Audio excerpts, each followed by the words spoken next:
أعوذ بالله من الشيطان الرجيم. بسم الله الرحمن الرحيم. يا أهل الكتاب لم تكفرون بآيات الله وأنتم تشهدون. Ngicela u-Allah angivikele kusathane ongathandwa. Egameni lika Allah onomusa onesihawu. O maJuda nani maKristu, kungani ningakholelwa kumdali wenu? Kungani niphikisana nomdali wenu?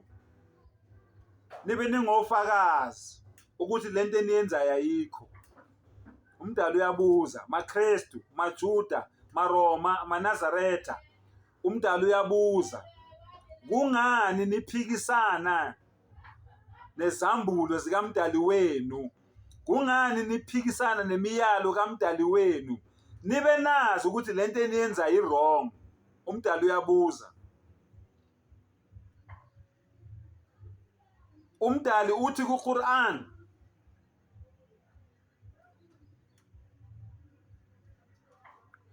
amaJuda namaKristu athi, uma ungeyena umJuda ungeyena umKristu angeke ulibone izulu. Kusho amaJuda namaKristu, kusho umdali ku-Quran. وقالوا لن يدخلوا الجنة إلا هودا أو نصارى. Bathi amaJuda namaKristu, uma ungeyena umJuda ungeyena umKristu angeke uyibone iparadise, ngeke ungene eparadise, ngeke uyibone iJannat. U-Allah uthini? Tilka amaniyuhum, is their wishful thinking. Ifiso nje kuphela lento amaJuda namaKristu abayikhulumayo. Then u-Allah uthini? Uthi qul hatu burhanakum in kuntum sadiqin. Batshele amaJuda namaKristu, uma ngabe bekhuluma iqiniso ngempela abalethe ubufakazi bokuthi ngempela bona bayolibona izulu. Ngisaphinda futhi, uthi umdali kwelakhe izulu, amaJuda namaKristu namaNazaretha namaRoma nabakhonza iy'thombe nabakhonza amadlozi nenyanga nezangoma. Uthi umdali elakhe bonke labantu laba esengibabalile angeke elakhe izulu balibone. Kwelakhe izulu ngeke baze bavulelwa ngisho amasango. Kwelakhe izulu. Wena-ke mKristu, wena-ke mNazaretha, wena-ke mRoma, wena-ke okhonza idlozi, wena-ke nyanga, wena-ke sangoma. Futhi inyanga ziyasho ukuthi zona zisebenza ngemoya yobumnyama, ziyazivela inyanga zesihogweni. Wena-ke okhonza idlozi-ke, ozitshela ukuthi wena uzobona izulu ngokuthi wena uzokhonza idlozi bese ubona izulu. Kini nonke nina esenginibalile, khulumani-ke nisho ukuthi yiliphi leli zulu leli nina eniqhoshe ngalo kangaka elithi nina nizolibona. Njengoba nithi niyahamba nje nina nezulwini, liphi izulu? Ngoba umdali uthi kwelakhe angeke maKristu ningene, angeke maNazaretha ningene, angeke maRoma ningene, angeke maWatchtower ningene, angeke nina enikhonza amadlozi ningene, nani nina enikhonza iy'thombe angeke ningene kwelidalwe u-Allah izulu. Shonini-ke nina ukuthi leli nina enithi nizongena kulo yiliphi? Noma labo uNkulunkulu mbumbulu bene enibakhonzayo banawo abamazulu abawadalile. Ngoba umdali wey'nto zonke uthi kwelakhe nonke nina esenginibalile angeke ningene.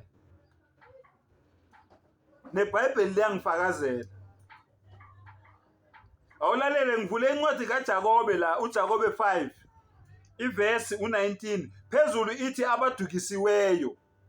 Yezwa ikhuluma ngani nina enidukisiwe, maKristu, maRoma, maNazaretha, maWatchtower, nani nina enikhonza amadlozi, zangoma, nonke nina enidukisiwe, abakhonza iy'thombe, nonke nje nina enidukisiwe. Khulunywa nani la? Lalela, bazalwane bami, uma omunye kini eduka eqinisweni omunye ambuyise, yazini ukuthi obuyisile isoni ekudukeni kwendlela yaso uyakusindisa umphefumulo wakhe ekufeni, asibekele izono eziningi.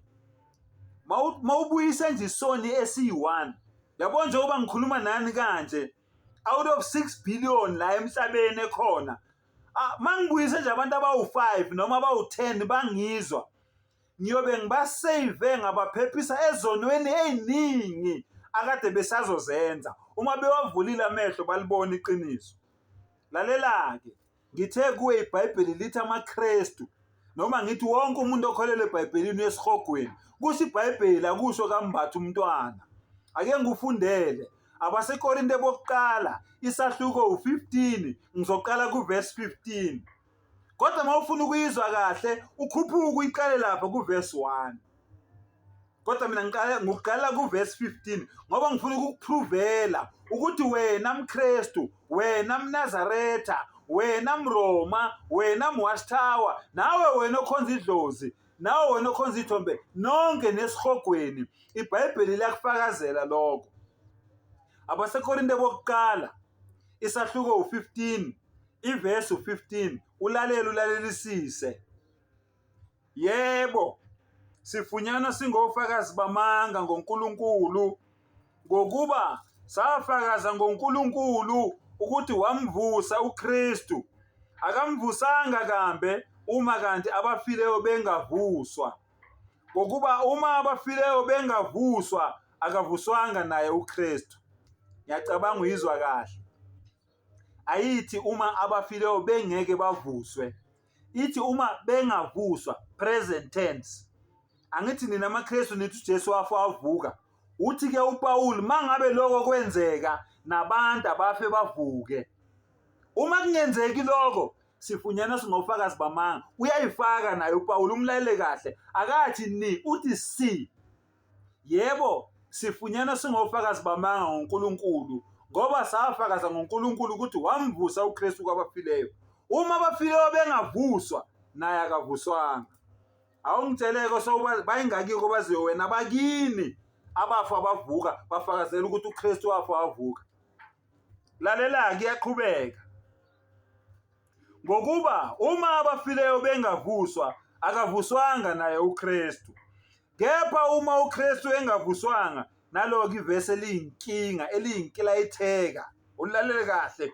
Uverse bani 17 no18. Kepha uma uKristu engavuswanga, ukukholwa kwenu akusizi lutho, nisesezonweni zenu. Angikuphindele. Uma uKristu engavuswanga kwabafileyo, ukukholwa kwenu, nonke nina enikholelwa eBhayibhelini, akusizi lutho, nisesezonweni zenu. 18. Khona-ke nalabo asebalala bekuKristu babhubhile. Angikuphindele. Khona-ke nalabo asebalala bekuKristu babhubhile.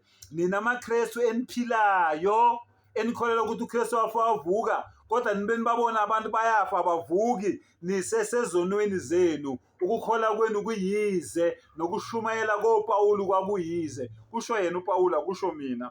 Uyifunde yonke leyo ncwadi leyo. Nalabo sebafa bekholelwa kuKristu babhubhile, babhubhile, babhubhile. Yinye indawo la okuyiswa khona abantu ababhujiswayo, isihogo. Akusho mina, kusho iBhayibheli, lifunde nawe. AbaseKorinte bokuqala isahluko u15 iverse u15 uziyophelela ku18. Wa akhiru dawana anilhamdulillahi rabbil alamin.